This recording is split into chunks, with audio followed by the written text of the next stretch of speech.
Hello and welcome to the Connections webinar series, brought to you by the Master of Arts in Communication program and the Johns Hopkins University Office of Advanced Academic Programs.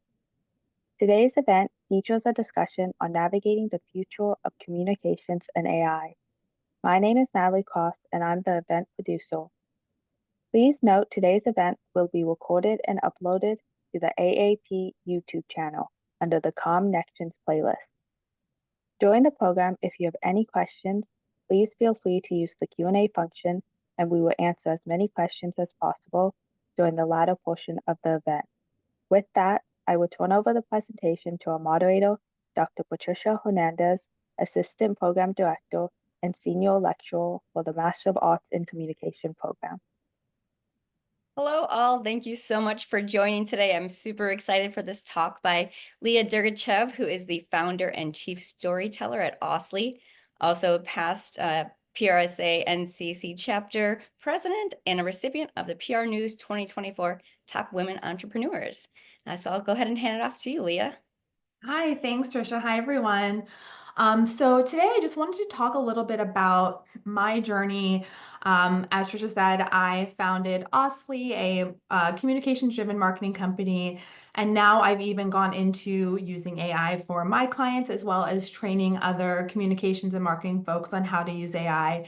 And that's just been an incredible journey to see how we all, as communicators and marketers, have been able to even leverage different AI tools in our own work stream, but also how we can service others by being able to use it in our deliverables. So just want to give a brief background on kind of where I started and how I got to Austley. So like many of you probably on this call and those who might be tuning in a little bit later, I started my career in communications and marketing. I worked in-house, I worked for agencies, I worked for consulting firms. So I'm one of those people who knew I wanted to be in communications and marketing and just have built my whole career around that. But it wasn't until 2020 when COVID hit that I kind of started thinking about what my next chapter would be.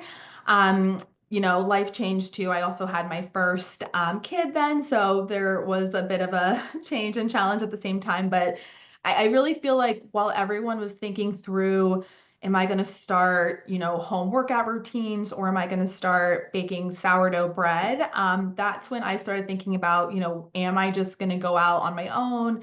Am I going to start a company? What would that look like? I was incredibly happy where I was. I was leading a marketing communications function for a medical device organization over in Roslyn, outside of DC. And I was incredibly lucky to be able to have built up my team. But, I just knew for me, I felt like something needed to change. And I knew that I wanted to stay in marketing and comms, but I just wanted to do it a little bit differently. So I believe it was maybe halfway through 2021 is when I really was like, okay, I'm ready. I've talked to some folks who were going to help support me. They knew that, they would hire me. And so it was really just a great opportunity for me to say, okay, let me just transition into being more of like a freelancer, going out on my own and seeing how I can support others. So I quit my job. Within a week, I actually dove kind of headfirst into a full work stream and workload of clients. So I thought, I was going to give myself some time to just not necessarily travel quite yet then, but just to kind of relax a bit. But instead, I think literally 1 week after, I was hopping on meetings, onboarding with new clients, and I just kind of dove right back in. I am one of those people who love to be busy and I love what I do. So it was very natural for me. But I really just did a lot of freelancing. And so at that time, and a lot of folks are freelancing right now, and it's kind of a fun way to be able to work on, different projects with different companies, figure out kind of what you like within the comms realm. For me, I actually have training and education in communications and marketing. And so I find you either have folks who went straight through communications, that they have bachelor's or master's degrees in comms and they are in a strategic communications or PR role, or you have folks who leverage a little bit more of a marketing background. And, there's a whole debate, which we can get into potentially later, on where comms should roll up into. Is it marketing should report to comms? Is it comms should report to marketing or what have you? But I literally went to school for both. So I had, both of that knowledge and background, and I liked to dabble in both areas. And so at that time, I was doing a lot of communications and PR work, as well as working on sales collateral and messaging. And so that's kind of where I started to realize I really love the aspect of storytelling. So fast forward to 2023 is when I said, okay, I've been freelancing a lot, but I really want to start my own business. So I decided to actually build Austley. And as I was telling Trisha earlier, it is a combination of my two kids, Austin and Oakley. So that doesn't mean any more than that. But it is, I'm proud to say that at this point, I've been able to formulate a communications-driven marketing company. And a lot of times people say, what does that actually mean? Do you do comms? Do you do marketing? And in my mind, the way I define that is we tell your story first. So while you have people who are pushing out products, we're starting those conversations. There are companies who are just saying, hey, sell this, sell that, here's the specs, this is the why, but we're saying, you know what, these are the challenges and these are the solutions that we'll bring to the table, that we'll bring for you. So I'd like to say, think of us as the company that makes sure that your message hits home before asking for the sale. So that's really where we're deeply rooted in that comms-driven marketing approach. Now, yes, we will help create websites. We'll do brandings, rebrandings, refreshes, sales collateral, all of that. But we really want to make sure we focus on what your messaging or what your value is before we just, produce deliverables. So that is Austley, the agency that I started, and we primarily work with startups and small businesses. And that is very intentional because I have spent a lot of my career working in various size companies, but I always found the startups and the small and mid-sized businesses are the ones that were typically had a great story to tell and might not have just known the right way to do it, or they have a very strong value prop, but their messaging isn't really getting to where it needs to be. So you have, the big corporations who have very deep pockets will spend, millions of dollars on their comms function, on their messaging, or what have you. But then you have some smaller players who essentially don't have as deep pockets and aren't able to spend as much money, but that does not mean that what they're producing or that is not as important, or that they don't have as much valuable solutions that they need to get out into the marketplace. And so that's where I started to see that there was a gap between, again, the smaller players, if you will, and the bigger players. And I said, I kind of want to come in here and level the playing field. I hate that money is such a barrier for people to be able to get what they need to their target audience, especially when these are mission-driven companies. These are organizations that are building things based off of their passion, of purpose. They're not just selling something to sell. They're truly trying to solve a problem. My background also is in healthcare, so a lot of my past clients and past companies I work for are literally putting out products or selling solutions to make people's lives better, to make people live longer. So those are, in my mind, very critical things to be able to get out there into the market. And so I really wanted to focus on how can I make sure that their messaging aligns and that, they are making sure that they're using the right channels. And so that's where I built Austley. And that's where I started to really understand some of the challenges within that particular market, within, again, startups, healthcare, but not even only healthcare. We do consulting firms. We actually are pretty industry agnostic at this point. I've even worked with authors, education firms. So a very wide range of different organizations, but the biggest thing there is everyone typically is a startup or a small business, and they are very purpose or mission driven, trying to bring something out into the market that doesn't exist or that will really impact others' lives in a significant way. Any questions about my background before I kind of dive into some pain points here? Okay, so I will just keep going, and then Trisha, let me know if we need to pause for questions. And please do feel free if you have any questions. I know we'll do a Q&A at the end, but feel free to interrupt me too. So I actually spent a good year or so talking to founders, and CEOs about, what challenges that are they seeing today, and why is it that they can't find the right communications or marketing firm? Why do they feel like there's a disconnect from their current one and are looking for a new one? And interestingly enough, a lot of folks were saying the same thing. And a lot of that it kind of goes back to, we will pay all the money, but we keep having to do things ourselves. So that looked like some folks were saying, no matter what agency, no matter what consultant, no matter who they hired in-house, they just were missing the mark on the messaging. So one thing, and as communicators, we know getting the messaging right is really critical.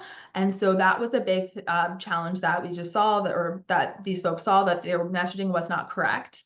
Another is, and something that I think a lot of us hear a lot about today, is there's just so much noise to break through. And honestly, there is between different newsletters, podcasts, all these websites, long form video, short term video, social. There's so much stuff that is just commanding our attention. It's really hard to figure out, okay, what do I focus on?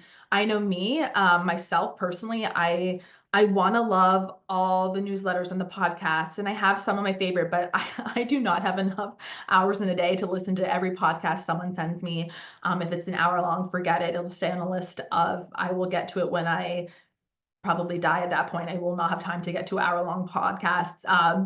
I know that you can multitask when you're doing it, but I've just not found a great way to add that onto my plate. But, there's just so much stuff, again, commanding our attention. So how do we break through that noise? How do we make sure that our audience hears us speaking and not necessarily our competitors, or even just other companies that are just kind of taking up space? So that was a huge kind of challenge or barrier that I saw a lot of other companies find.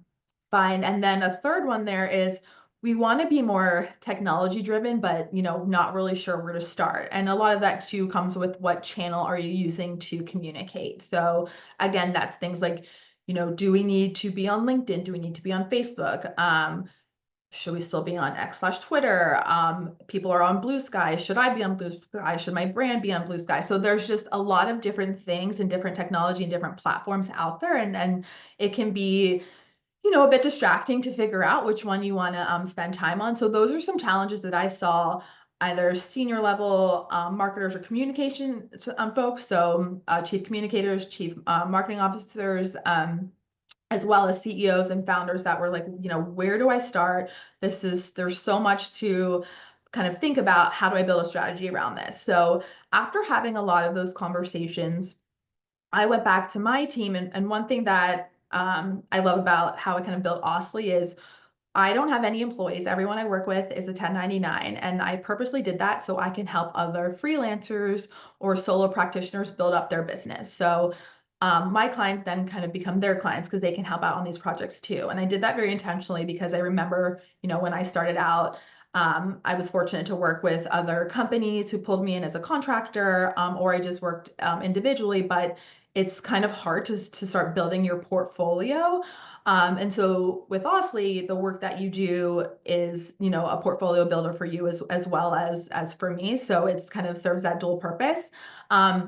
We also started, since we saw some of these challenges, we also decided, okay, how are we going to leverage technology and AI into our business to help support our clients? And so once I learned a bit about, some of those challenges that, again, the founders, the CMOs, the CCOs were experiencing, I kind of took that back and thought, okay, how can we strategize around producing offerings that help them? And that could look like anything from making sure that some of the offerings are obviously affordable, knowing that working with people who are not going to be spending millions on their comms line item. That's just not realistic. But also folks who want to leverage technology, folks who want to leverage AI. So I then started creating and scaling offerings for different clients based on where they are in their kind of technology journey, looking at their overall marketing comms tech stack, if you will, and then their toolkit, and figuring out, what is it that I can do and I can leverage. And one of the things that I then created was these playbooks, because we have people who, and probably like some of you all on the line today, is, it's like, I want to be able to do things myself. I just need someone to show me how, or I'm not quite sure on where to get started. So for anyone who's like that, or for any of the companies that are a little bit smaller and might have had, a 1 or 2 person team who just needs kind of this how-to guide, but doesn't necessarily need or have the bandwidth or the budget to support a full kind of in-house or vendor team, those were the clients and those were the folks who said, hey, here's a playbook. So if it's on branding, here's a playbook on how to do branding. And what does this mean for you? So here's some key messages for you. Here is where your audience is. Here are pain points. Here are your solutions. Here's how we're going to template something. So it would be very specific to that client's need and their target audience's needs. And that was a great way for people to be able to kind of learn as they go, but also something they could keep with them at all times. And they can understand, how do I do this particular function within the marketing and comm realm? Now, for those who wanted to leverage technology, it's kind of funny because not everyone is at the same spot when it comes to technology. And first, that's incredibly okay. I know that for me personally, I started getting really involved in, obviously, from a generation standpoint, technology is something that I've always infused in my work. But when it comes to AI, that is something where I started getting a little bit more well-versed right as ChatGPT came out. It was like, oh, neat, kind of what everyone's talking about it. What does it actually do? I played around with it a bit. I remember when the Pro subscription came out, I got that probably a little bit prematurely, but I use it more now. And that is an example of something that I think a lot of us, and there's probably, I would say, the majority of the people on this call probably have used it to some extent. And a lot of times people say, should I be using ChatGPT? How do I use that for my work? How do I use that personally? And you'll hear people saying, hey, if you need to meal plan or meal prep, what does that look like? And kind of side note, aside from running Austley, and I said I had 2 kids, I have a 3rd kid now, and so I have 3 kids at home. We've got, schedules, we have play dates to get to, I have the businesses to run, and so I have a lot going on. And so I 100% have used ChatGPT at times to say, hey, this is everything I need to do this week. Like, make me a schedule that also allows an hour a day that I can just focus on me, or can focus on literally absolutely nothing and watch some Netflix show or what have you. And so I love to be able to see, how we can use it in our personal lives. Now, from a professional standpoint, there are a lot of different ways, you can leverage AI, whether it's just for taking things off your plate that's very tedious or repetitive tasks. And those are things where I started seeing my clients wanting to use AI in that way for themselves. And also that worked really well for Austley as a business. So what I did is I started thinking through, most of our clients have some sort of content deliverables. So that's anything from, hey, write me social copy, hey, write me a blog.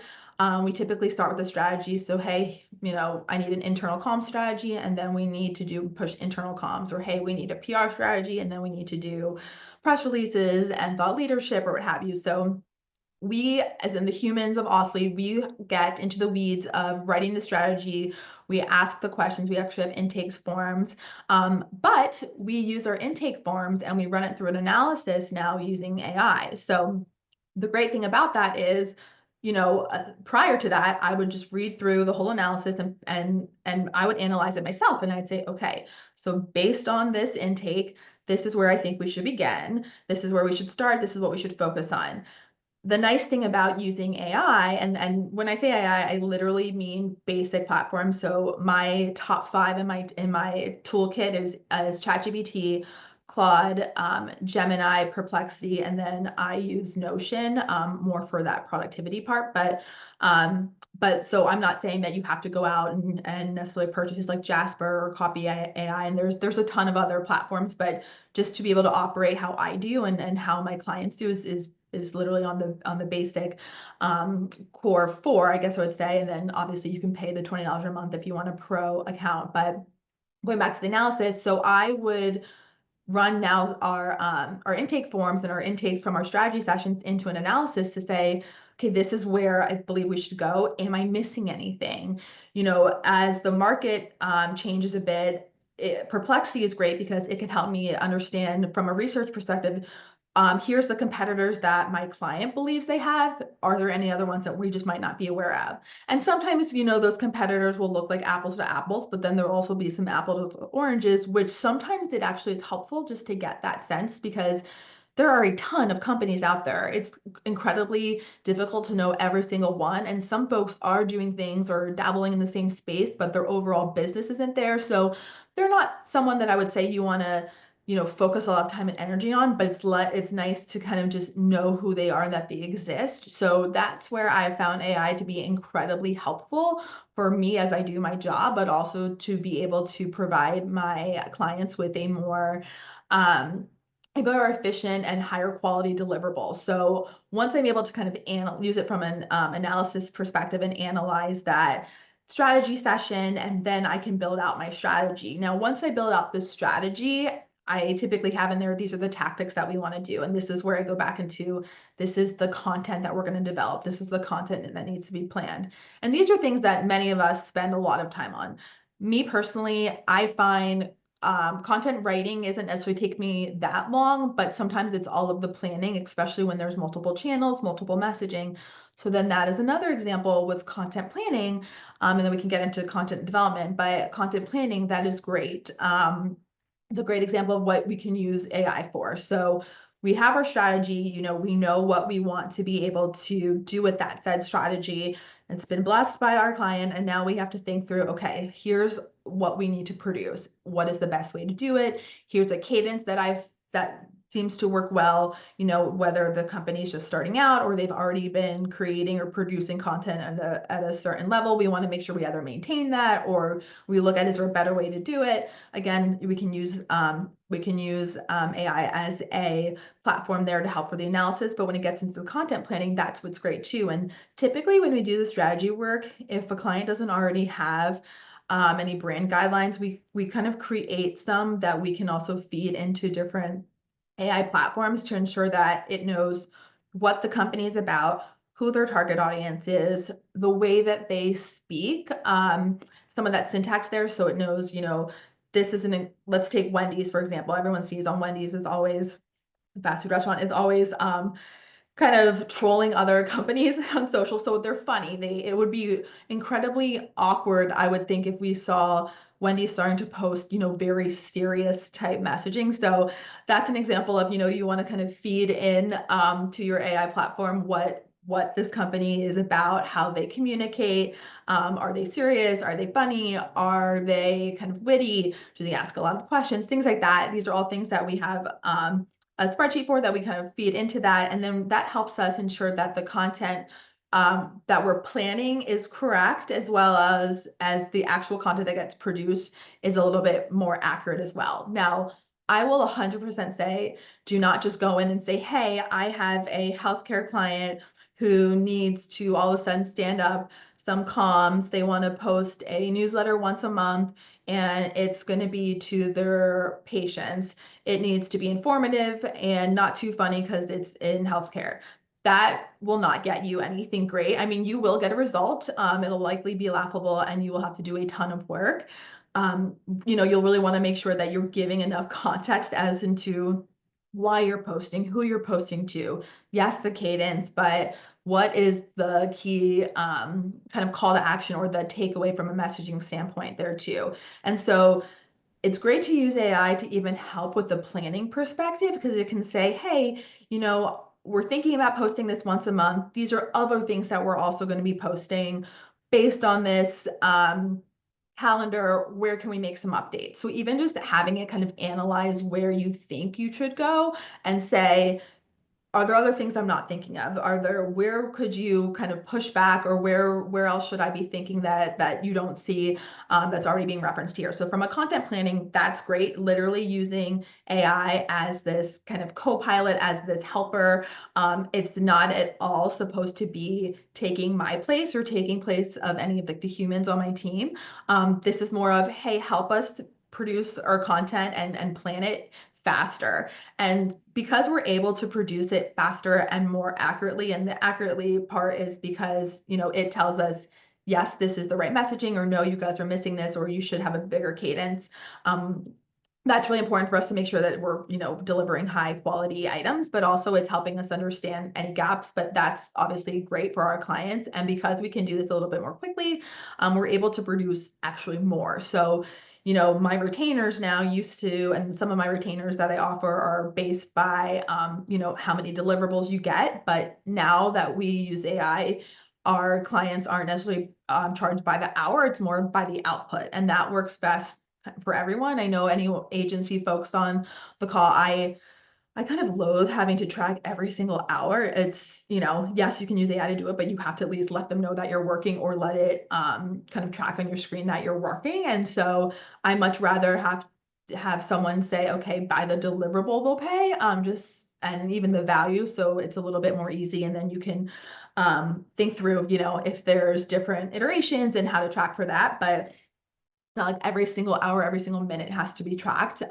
which is very agency like. But this is, we're kind of moving beyond that way of working now anyway. So that works very well for us. And then so we're using AI to help with the content planning. We're using it for actual content generation. Again, it's not, hey, just create this post. We'll say, hey, we have this outline, and we always start at that kind of high level of an outline. And then we get a little bit more nuanced and say, this is, again, is who we want to communicate to, and these are the messaging. So typically we can jot down what we want the core messaging to say. And a lot of times, even in my own writing, I remember I'll write this whole document or a blog or what have you, and I'm like, oh, does this flow really well? Or I've kind of changed some things enough. I'm like, I feel like from a storytelling perspective, it might be able to be a little bit more fluid. So that's a great example where you can pop something into AI and say, hey, here's the audience, here's what I want them to get from this. Does this speak to them? Is there a different way I should be thinking of communicating? Is this even clear? A lot of us know that, you always need to, if you're writing something, you need to kind of take a pause, step away, or have someone else look at it, because I mean, sometimes I'm writing a whole different word than I even mean, just because I've been doing so much writing in one day. And so, you gotta love spell checker and everything that's kind of automated and automatically now, but you kind of miss it as a human. You just make human errors. So it makes sense. It's fun. It's great to be able to use AI to help us with that. Prompting is also something that is incredibly beneficial to ensure that you are getting the right type of output. So again, not just saying, hey, write me social posts, I said, or something that we do a lot of. So, hey, just write me some social posts. My client's a consultant, and they focus on consulting to K through 12 schools. That is very vague. You might want to then add in some more context as into, are there any type of schools? Is it public versus private? Do we want to focus on any type of specific messaging? What is that consulting offering? Again, what is that call to action? So getting a little bit more specific with the prompt is important. But again, you always want to bring that back to that human checker. So I've actually created, and I've worked with some folks on literally sitting there and doing our work, just us, and then putting it through and using AI and figuring out how much time. We've been able to literally cut our time in half, literally by 50%, when we can use AI. We also are able to think of more creative ways to kind of get certain messaging across. So we might think through, hey, for even just something, even if we have some clients who recently wanted to create some messaging or social about that they're hiring. So, some of that's like, okay, here's the job, here's some benefits, but even saying, hey, is there another way I can communicate that this healthcare client is hiring, is besides just, hey, here's why it worked for us. And so we can think through different ways of, yes, you can do the benefits. You can tell a story. Do we have any type of testimonials of folks who have, been hired at this company, and to talk through that? So things where we said, oh, okay, this kind of changes up what the content can look like. So while I say humans have the creativity, and we do, and I do not think AI is necessarily creative on its own, but we can kind of feed it ways to be more creative, or just different than your static, this is what we think should happen there. So those are just some examples of how we at Austley have been able to use AI. I will say, we are actually currently focusing on a subscription model too, where you can just buy credits for things. This works really well for the startups or the lower budget companies where you just might need a press release one month, a blog another.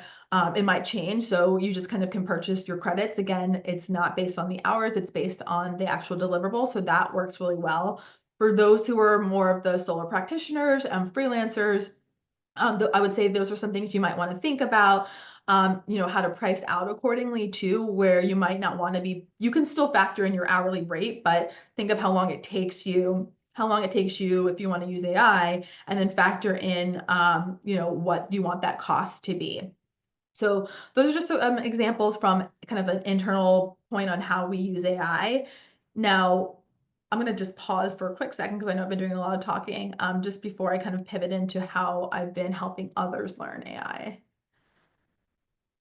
Thank you so much so far. So we do have, let's see, a comment. I didn't read it yet, but I'm going to read it out loud now from Becca. This is such great content. Thinking back to the collateral we developed for Perfusio. Perfusio, yeah. Hi, Going back Becca. to streamline messaging across the various prices, AI would have been so helpful for us. We spent hours. Yes. Can you repeat the names of the 4 to 5 AI tools you lean on? Yes, yes. So the 4, I'll say the 5 are, so ChatGPT, and I can send this to you, Trisha, too, and Becca, I'll definitely follow up with you too, but ChatGPT, Claude, and Claude is by Anthropic, Gemini is Google's Gen AI platform. Perplexity is great for research.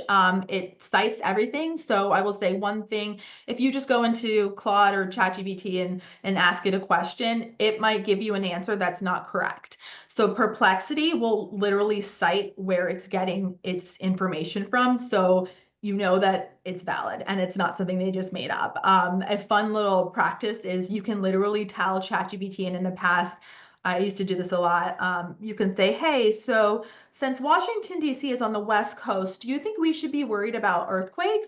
And it would reply back, well, you might not need to be that worried about earthquakes, but if you are, and so it would just think anything you're saying is kind of correct. And so you'd have to be careful about that, because you could put something in there and not know what you're saying isn't correct, and it'll just keep going with you. So, so Perplexity would, come back and say, well, Washington, D.C. is actually on the East Coast. Those who are, dealing with earthquakes should do X, Y, Z. This is why.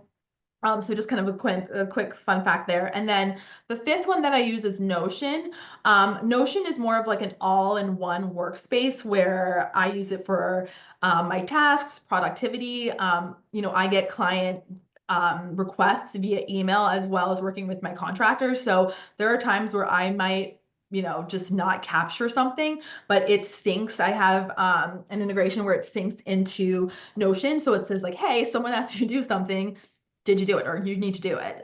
Because, my inbox can get a little bit crazy at times. So that is a great tool. They even have databases and templates. So I literally was like, can you just build me a database of all of my clients? Which ones do I already have on the subscription? Which ones am I rolling into it? And I gave it some feedback, but it built the database for me. So a lot of us, some people get mad at saying this, but a lot of us comms and marketing folks, we're not like, I love Excel, but I don't know formulas, like other analytical, more tech roles. So Notion will do a lot of that for me. So I kind of love that, but that probably means I'll never be super proficient at formulas. But I mean, nowadays you can kind of Google anything. So it's kind of fun. But yeah, and I will, we can get to this at the end too, but if anyone has any questions on if you have a current challenge or you're thinking through what tool to use, my email is Leah, Leah, at Austley, AUSTLEY.com. Feel free to send me an email. Let me know what you're struggling with. I will reply and let you know which platform I think would be best for you and how you can get started. So I know we're going through a lot here and a little bit quickly, but you're more than welcome to send me an email. It's Leah, Leah, at Austley, AUSTLEY.com.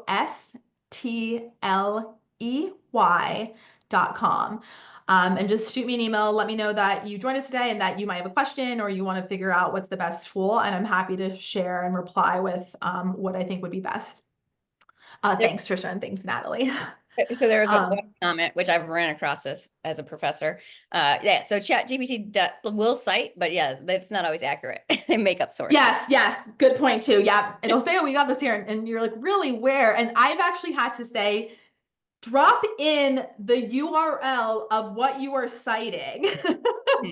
And then sometimes it's like, oh, you know what? I don't actually have one for you. Or I think it's in this, but it's behind a paywall. So we were kind of like, think of it as if you asked someone else that, you'd probably be like, okay, you're not, I don't believe you. So yeah, ChatGPT is great for high level kind of for content planning, for even just high level content generation, but it lies a little bit. So use it use it at your own discretion, but also think through kind of like how you're using it and which one. And I'm seeing here DeepSeek is better. DeepSeek is great. It actually integrates now with like Perplexity and ChatGPT, so you want to think through some of that, or sorry, Deep Research does. But I think that you just want to focus a little bit on thinking through, and I'm happy to I'm not sure, Trisha, if there's a way that I can send or if you guys want to send to everyone on this. I have kind of this cheat sheet of which platform to use for what. And that kind of can help you kind of streamline that too. Also, don't be afraid to kind of use two. So I will sometimes go from ChatGPT to Claude. One of my pet peeves, if you will, with Claude is you can feed it so much information, so it's learning, and when if you're in the same chat, it very quickly, and even I pay for my pro subscription, it's like, you've used up so much like kind of energy right now, you have to wait, and it's like, come back to us at 3 in the morning, and I'm like, oh, I'm not going to do that, so let me go back over to ChatGPT. I'll definitely share the cheat sheet. So I go back over to ChatGPT, but Claude I find is better for that deep analysis. It's better for when I'm looking for content generation that's, I don't want to say that sounds more human, but it tries a little bit better to sound more human. Let's just say that. It'll talk a little bit more the way that I expect, or the way that we all talk, versus some of how ChatGPT is just kind of spewing out what it thinks you want to hear. So, but I will share that cheat sheet. It's definitely been what I've kind of built over my own experience, what I've listened to others. I try to stay as much as I can in the know of, when a new update is coming, what else is out there. Again, hands down, Perplexity is, if you're ever doing market research, if you ever just want to know anything, it's incredibly helpful. Even salaries. So Perplexity is great on if you want to price something out, if you want to know if you're getting paid enough. You can even put in, what is the average salary of, or this is the type of work I'm doing. Give me some thoughts on how to price this out. And honestly, I've even looked at it from that perspective too. And I even found like some of my freelancers, I'm like, you're severely under, my freelance kind of, I have an intake form and pool, and people put their rates, and some of these I can measure up how much they put their rate and how much work experience, and I'm like, you are not charging enough. Like, this is too little. I would want to pay you more, and you should be asking for more. And so I can even give them sources to say, based on this, like, you should literally be charging folks more for your time. So it's just it's a great tool there. So I will follow up and give you guys all a cheat sheet. And I definitely want to save some time for some Q&A. I'm just going to very quickly let folks know that after I built Austley and started to kind of bring AI into our offering and how we deliver our products, I then noticed, as a comms and marketing person, that there are many other comms and marketing folks who have, either pivoted or gone out on their own. Those are looking for new jobs. Unfortunately been a product of a layoff or what have you, and said, okay, like, how can I position myself for whatever's next? And interestingly enough, so right now we're at a very unique time where you have a lot of companies who are actually interested in hiring folks who have knowledge. I'm not saying you need to be an expert, but some knowledge into how to use AI. There are agencies out there who are literally telling their folks, you need to be able to use AI to do things better, faster. Obviously, the more things you can kind of turn out, the more that you can then take on new business. For me, it was really important for me to be able to scale Austley because, again, I have 3 kids. They're under 5. My life is chaotic at times, but I really wanted to be able to spend time with my husband, with my kids.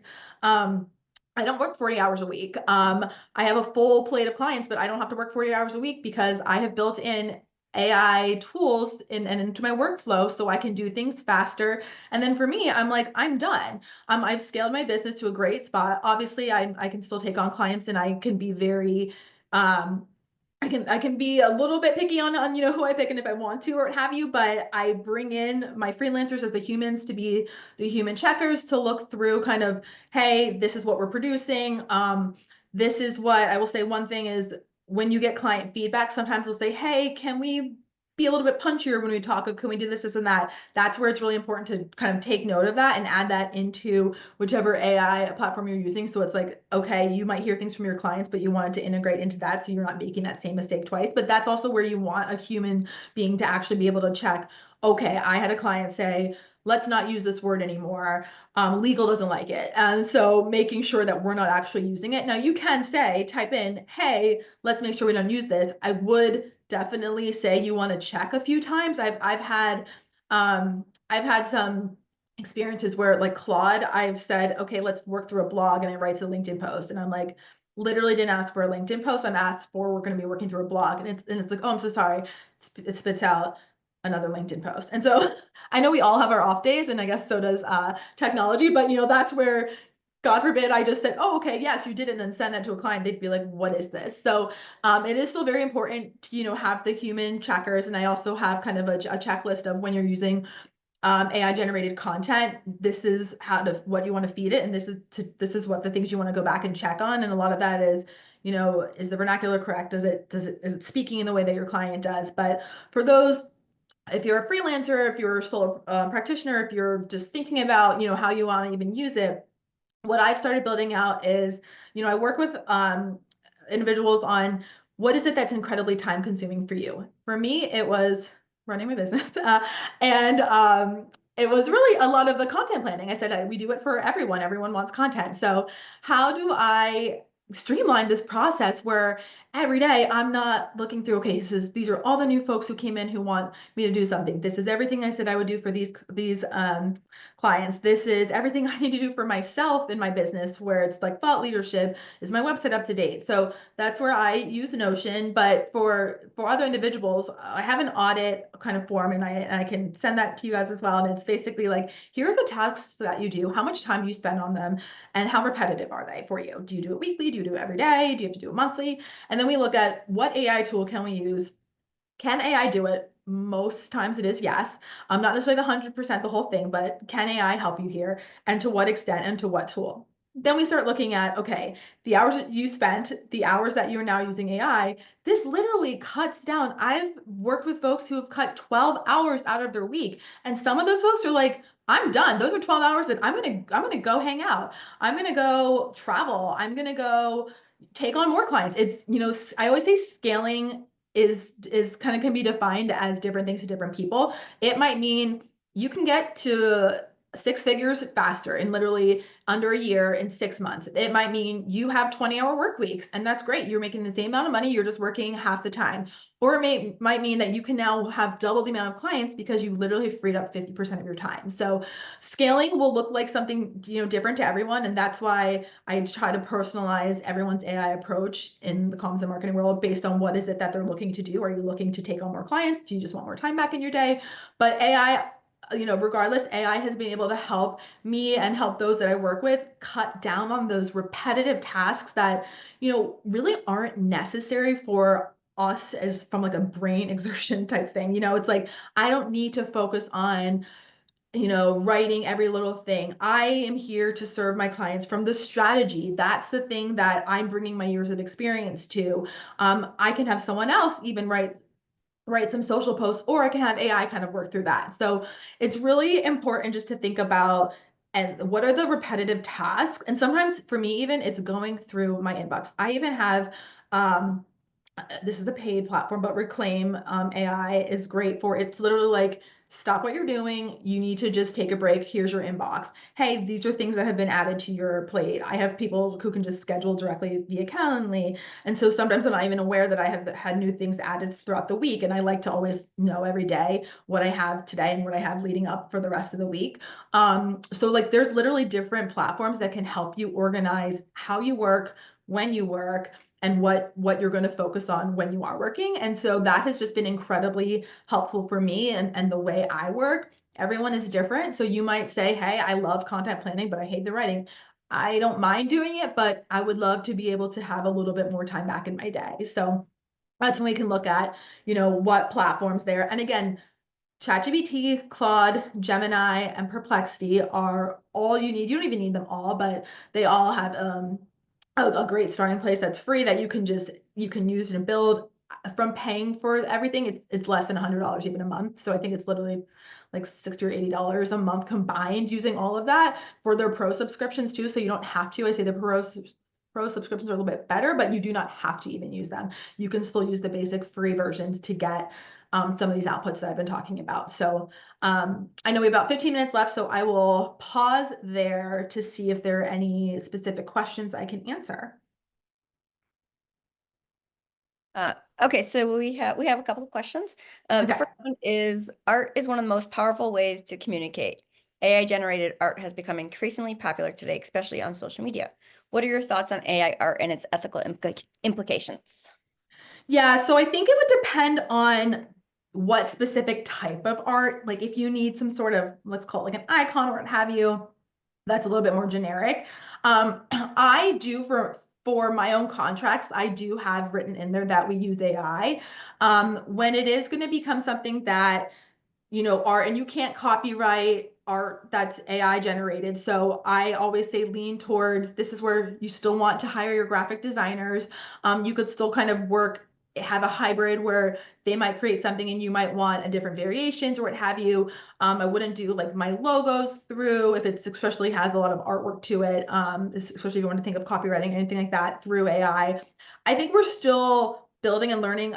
Some tools, it looks very much still AI generated, so you just want to be kind of mindful of that. But from an ethical standpoint, I think it just really depends on how you're using it and how you're communicating it being used. Now, if you're just going to have kind of some image to showcase something, that's fine. But if you're in my mind, but if you're producing something to kind of hand over to someone, there's some language you might want to put in your contracts that just shows that you do use AI. And then that's when I have conversations with some folks to what extent, because sometimes I'm just using it for the content planning, content generation. Like I'm not using it necessarily for art.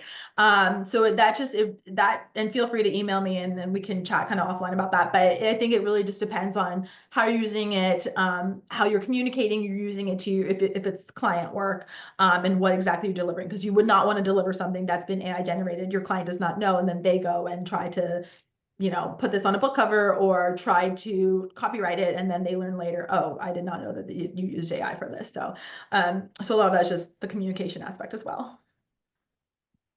Great, thank you. Another question is, for knowledge/studying sessions, do you prefer Gemini or ChatGPT? Oh, that's a great question. Gemini, I would do Gemini here too. I could still use ChatGPT if you're kind of saying, give me kind of a high level studying outline or things I should focus on, but I would put more of the kind of the information knowledge part into the output I'd want from Gemini to be a little bit more accurate. And these are things that you'll kind of want to test over time too. And one fun thing you can do is literally put the same prompt into both and see the different answers you're getting. And then once you feel a little bit more confident or comfortable with its output, kind of stick with that. But from a studying standpoint, like an academic, I would go a little bit towards Gemini for that one, but that's just me. Thank you. Another one, great sharing, love your energy. People are always talking about using AI, and I'm curious about how it's exactly integrated into daily work, especially in storytelling/campaign content generation. Would you ask employees to revise the work by using it before delivery for review? Will the double check take time, or does it truly help with content generation? Yeah, that's a great question. So yes, I would always review anything before you turn it over. Now, sometimes that depends what that looks like. So if it's literally like create a full blog post, yes, I will review it. It also depends how much you're putting in there. I will say, you kind of some fun things too. You can have other platforms check other work and say, so I've produced something in ChatGPT, went over to Claude, and I'm like, copy edit this for me. What changes would you make? Is this kind of correct? Now, you do want to check things though, because it will just miss things. Sometimes I'm trying to think if I had a recent, I was prompting and something it put out for me. I didn't even ask for. It was like talking about something that we weren't even mentioning. And I said, why were you talking about like this audience? I didn't even mention it. And Olivia was like, oh, you're right. So can you imagine if I just kind of send that over to a client? So you can, I would say, read through things. If it's your first time kind of using any of the platforms, definitely read through it. You kind of can get to more of a skim level as you start reviewing it, but you do want to make sure what you're saying is accurate, depending on what you're putting out there. If it's things if it's providing things that are supposed to be factual, if it's on certain topics, if you have told it like not to use certain words or to write in a particular way, those are things that you are going to want to check, just like you would if you had someone kind of new on your team. Now, the nice thing about this is it spews it out so much quicker than it would take someone else to work, someone else to create. So while it does take a minute to review what it's doing, the output is literally in seconds. So, you can review something quicker than it would take you to write it yourself. So we cut down where I've had someone on my team write five pages of web copy. And then we had ChatGPT do the same. Obviously there were some differences in it, but once we kind of got through ChatGPT and then pushed that even through Claude, it still only took about, I think it was 5 pages of web copy, took about back and forth, I think it was like 25 minutes. Which I can tell you, and Becca was on, we have done web copy together too.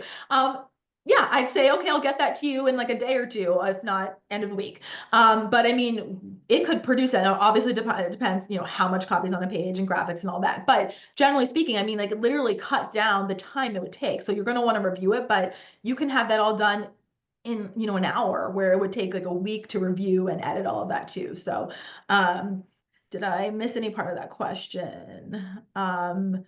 But it does help. I truly think it does help with content generation, just because it can think through, especially if you tell it, make sure I'm focusing on this audience, make sure I'm answering these questions, make sure I'm delivering in a particular way. It will ensure you're doing that, where sometimes we all just get caught up in making sure we're connecting the dots, but writing in the way that we should, that we might have said, oops, and I totally forgot that I wasn't writing in a way that so-and-so would understand, or I wasn't honing in on this new messaging. So I do find that as a checker, it can even check your stuff, like put your own stuff in and say, hey, what would you change? How can I make this better when I'm talking to this audience? And it can say, you can either say, make it better. I like to at least ask, what changes would you make, so you can understand, and then you can kind of get an understanding from them on from an AI's perspective on what it's focusing on, and how it can tailor that back to you as well. Great, thank you. And then the next question is, how long did it take you to, in quotes, learn AI? What timeline should we anticipate to become more acclimated at an industry level standard?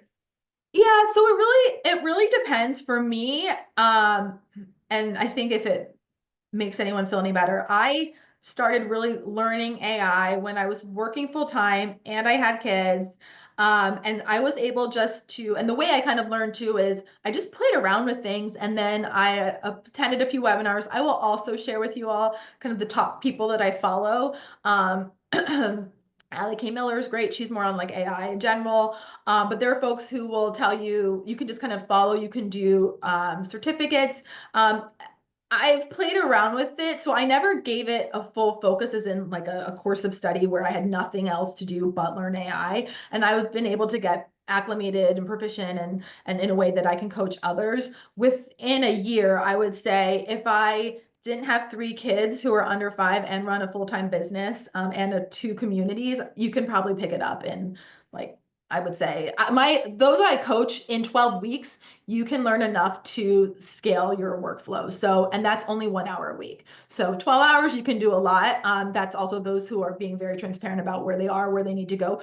I have folks who have just prompted a little bit in ChatGPT, and by prompting, I mean literally saying, make me a meal plan. So you can come in with no knowledge, and those who I've worked with in 12 weeks, they are up and running and creating workflows and solutions. So it just depends how much time you want to put into it. But I would say as little as 12 weeks, you can do a lot. Great. Thank you. And then where do you go to stay abreast of AI platforms? I think you mentioned you were going to send a list for that. Yeah, definitely online. Different influencers, if you would say, but others who are just literally immersed in this AI world are great tools. They share prompts, newsletters. I'll send you some newsletters. I want to say I'll send you the podcasts that are on my list, and then you can reply back if you've actually listened to them, if they're helpful. I have the list of it, but I don't get time to listen to anyone who's longer than a 15-minute podcast. Exactly. This is a great question. Have you used AI to check biases or run devil's advocacy for strategy? Is there a Yes. So, and I've seen it. I've done the like show me, create a picture of this and that, and I have actually and that is one thing that the algorithm is not great in, that it does have biases that is only going to get better as humans are able to feed it more information. Even just ChatGPT, you can literally, you have to kind of give it some more context, as in a great one is show me a diverse workforce, and it's gotten better, I will say, from today. If you were to have done that 2 years ago, it would just show maybe like all white men and one woman. And then now it's, I recently just did it, and it was showing different races, different genders. And so it's definitely gotten better, but that it's also just depicting kind of diversity in that realm too. So you do need to work through it a bit. Now there are a few tools, and I will, again, email me. I'll send some additional information now. I feel like I could go on forever about this. But you do want to be mindful of that in the healthcare world. That is a very serious thing that we're focused on for those who are like SaaS providers with AI, where it might say, oh, this, you have this symptom because we assume this and that. Or there was a company that even someone's symptoms mimicked some sort of